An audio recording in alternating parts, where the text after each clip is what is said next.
जैसे पूरे मुसलमान धर्म के धर्मियों के पास हजरत मोहम्मद सल्लल्लाहु की कोई प्रतिमा नहीं है, तो क्या हजरत मोहम्मद जी निराकार थे?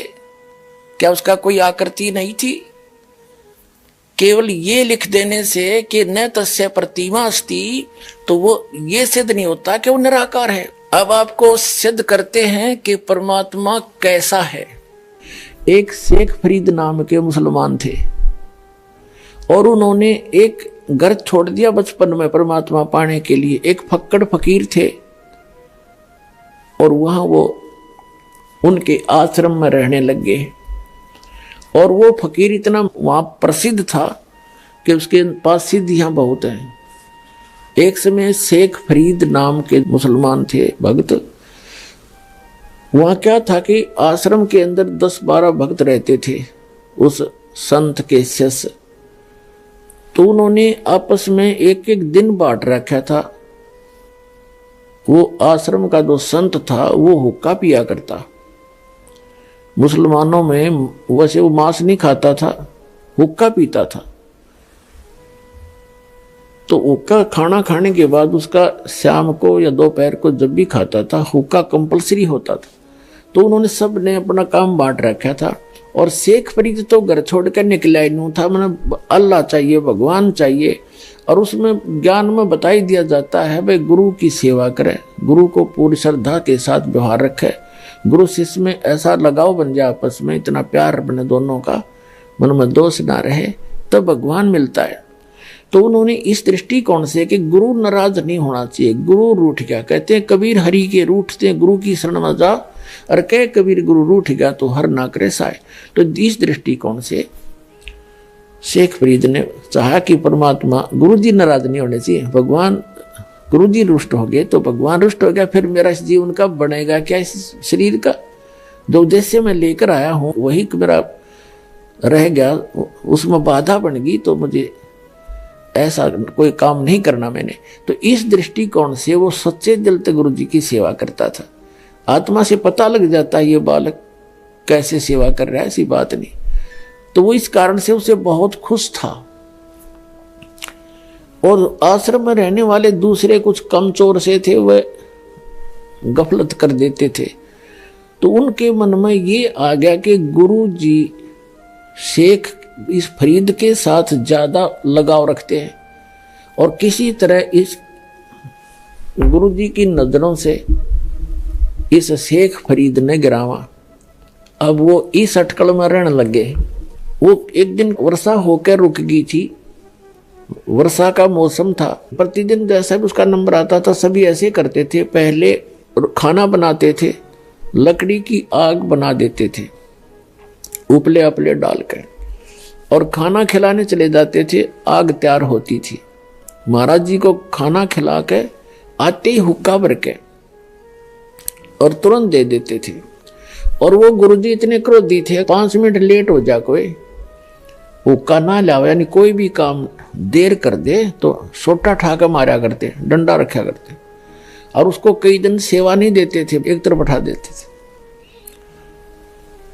तो उन्होंने क्या किया, शेख फरीद गया खाना खिलाने गुरुजी को झोपड़ी में। चूल्हा रसोई दूसरे स्थान पर थी, उन्होंने उसको पानी मार दिया, छिट्टे मार दिए, बुझा सी दी। अब शेख फरीद तो अपने हिसाब से आया था कि 2 मिनट लाऊंगा भर के चलम दे दूंगा। अब वो आके देखा तो आग नहीं। उन्हें सोची भाई मौसम खराब है, ना सक गया उसका कि किसी और ने गड़बड़ कर रखी है, और आग तो बुझ गई।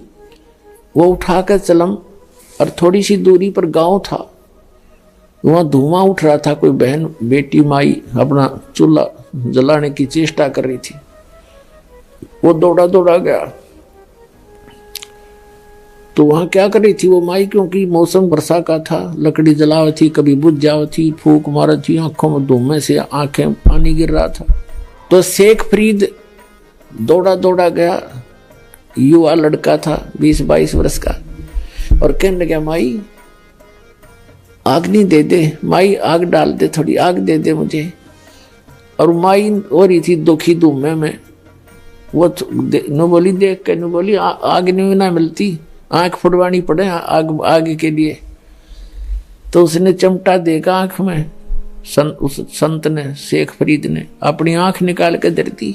अगले माई आंख ले फोड़ दी मैंने, अरीब ताक दे दे। वह माई डर गई, भक्तन तक कही थी स्वाभाविक, संत ने तो साची कर दी। और इसका गुरु जी तो बड़ा पहुंचा हुआ संत है, तेरी कदे सारा काम ना बिगाड़ दे।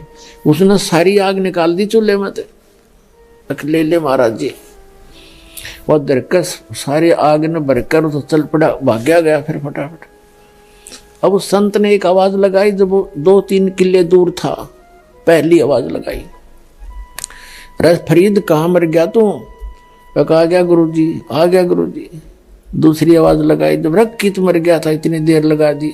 बस यही था गुरुजी, देर होगी, थोड़ी सी आग खराब सी होगी थी, मौसम खराब है ना। और उसका आंख पर कपड़ा बांध लिया उसने, एक आंख के ऊपर गए, जो आंख फोड़ निकाल दी थी। अंधेरे का मौसम था। गुरुजी ने कहा के लाग गया क्या? कुछ दया है आपकी महाराज, के लाग गया था आप कह रहे थे। और वो कब्र दिया और बूढ़ा तो पी के सो गया संत तय।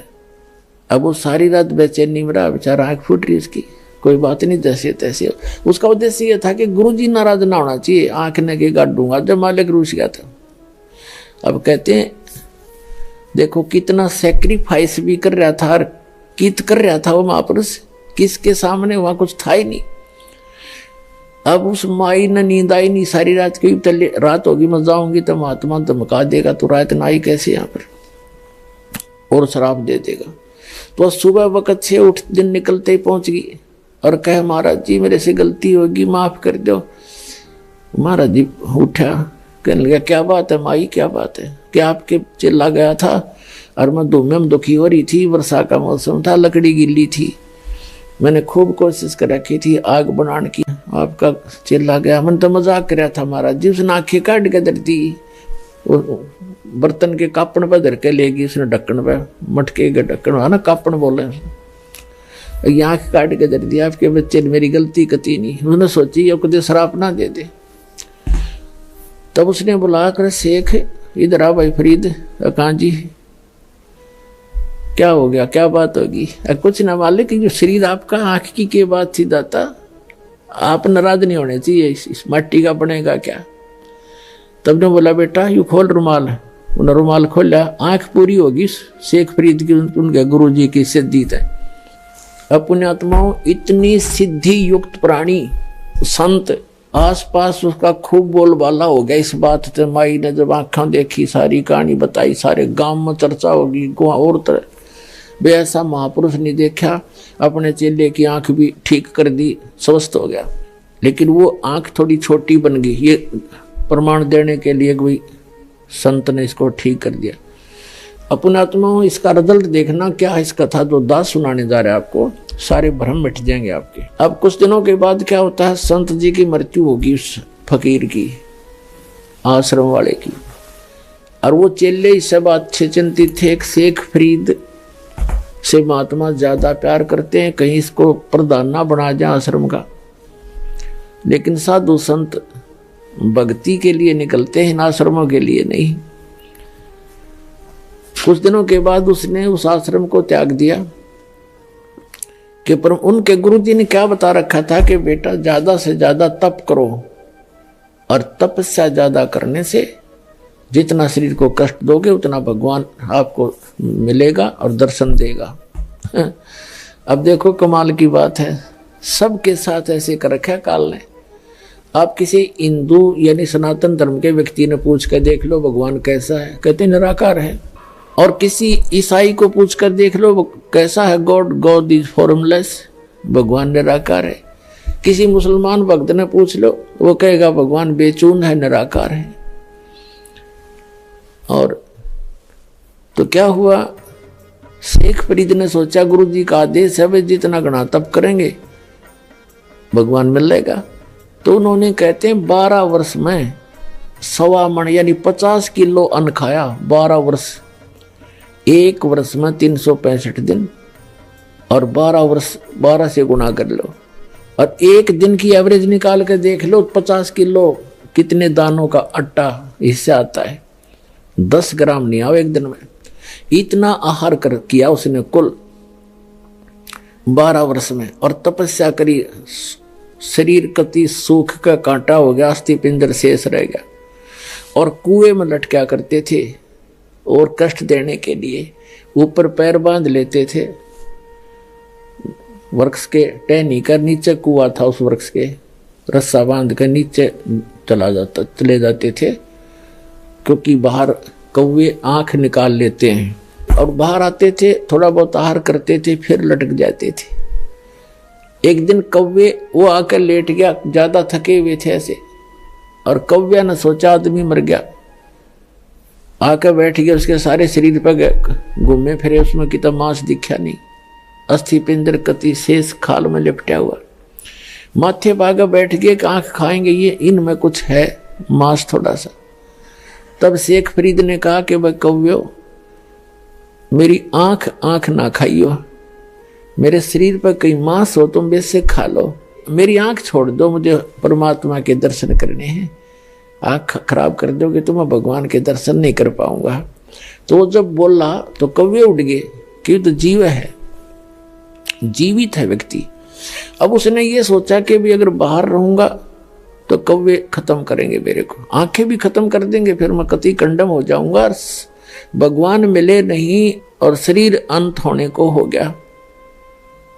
वो इस दृष्टिकोण से फिर दोबारा धीरे धीरे पैर बांधे रखे थे, सहज लटक गया कि अब तो मर के निकलूंगा इसके अंदर से, या तो भगवान मिल जाएगा ना खत्म।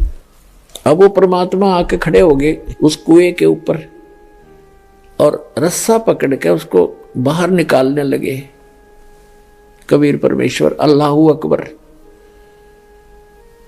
तो शेख फरीद ने कहा कि भाई कौन है, मेरे साथ शरारत मत करे, क्योंकि पहले वो ऐसे कुएं में लटक रहे होते थे तो बच्चे आते थे, उसके रस्से न डंडी तो घुमा देते थे। शेख फरीद कभी इधर लगता था कुएं में, कभी इधर लगता था, और वो ऐसे कर लेता था। अब बच्चे हैं, छेड़छाड़ कर चले जाएंगे थोड़ी देर में, वो एक बार धक्का के भाग जाते थे। उसने देखा कि इसने तो मैं बाहर ही निकाल लिया, उन्होंने सोचे अच्छा नालायक आदमी आया, तो उसने कहा भाई मुझे छेड़ मत। शेख फरीद कहता है भगवान से कि मुझे ना छेड़, और तू अपना काम कर, मैं अपना काम कर रहा हूं। तो परमात्मा ने पूछा आप क्या कर रहे हो महात्मा जी?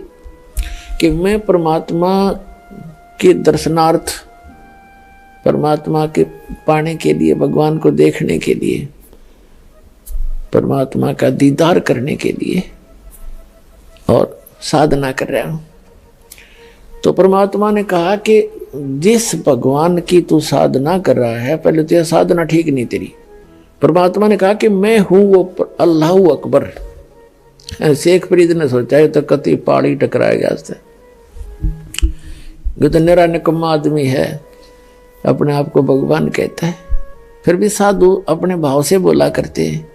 तो शेख फरीद ने कहा कि भाई ऐसे ना बोल, तुझे पाप लगेगा, भगवान दिखाई थोड़ा ही देता है, भगवान तो बेचून है, निराकार है, और आदमी भगवान नहीं हो सकता। तो परमात्मा ने कहा कि भले आदमी, तुम्हारी थ्योरी क्या और प्रैक्टिकल क्या कर रहे हो तुम?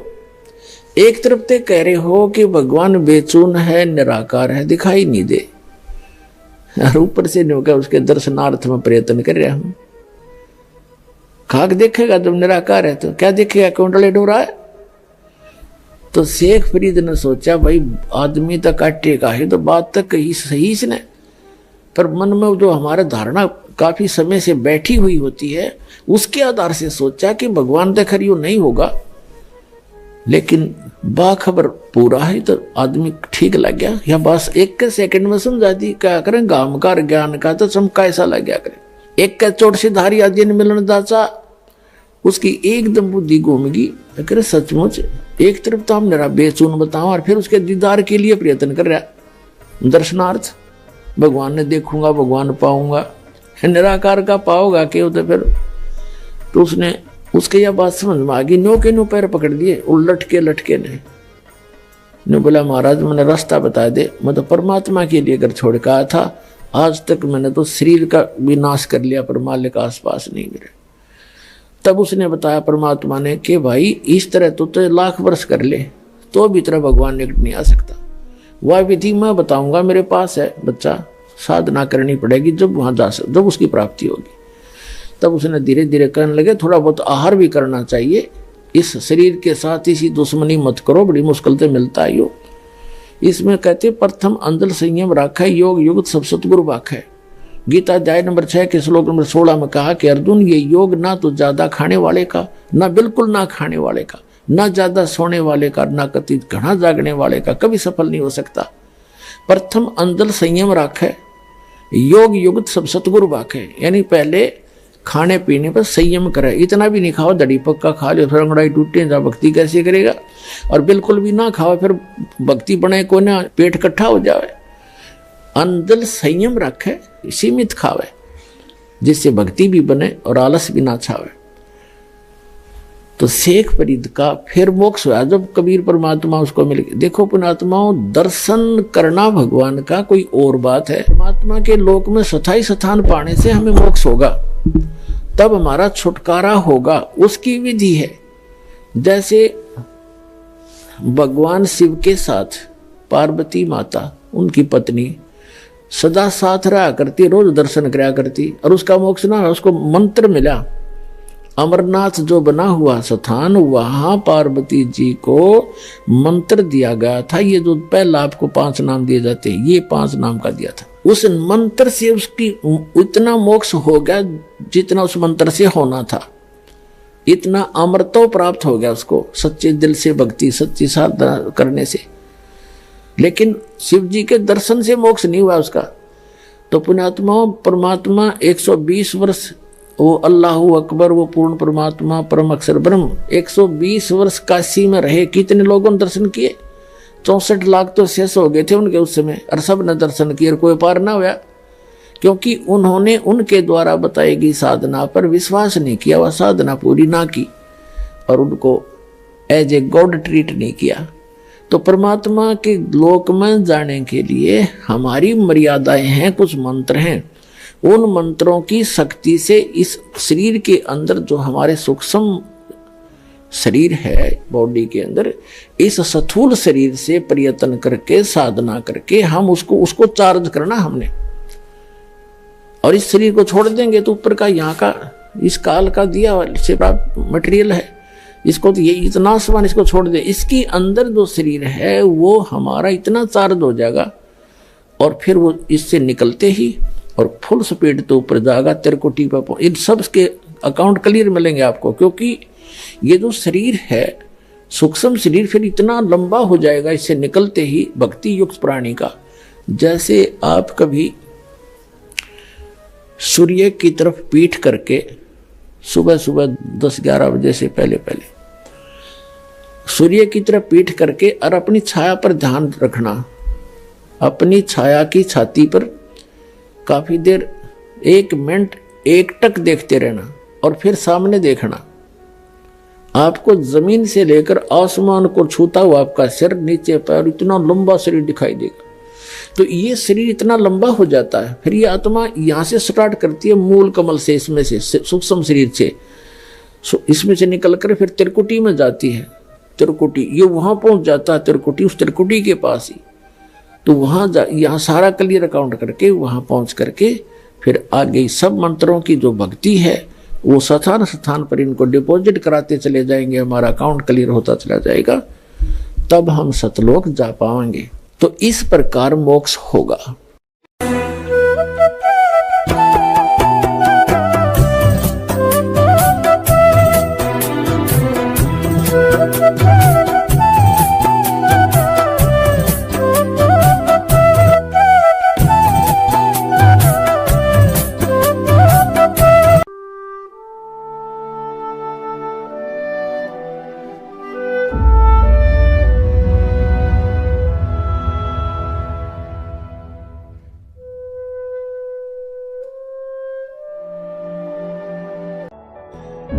देखो कहते हैं गरीब को ना सताना, आपकी ये हालत हो जाएगी, क्योंकि वो तो जीवित श्वास है, आत्मा से उसका कनेक्शन है, रो रहा है, उसकी आत्मा दुखी है, तो उसको जरूर प्रतिफल मिलेगा, 2 दिन पीछे मिल जाएगा।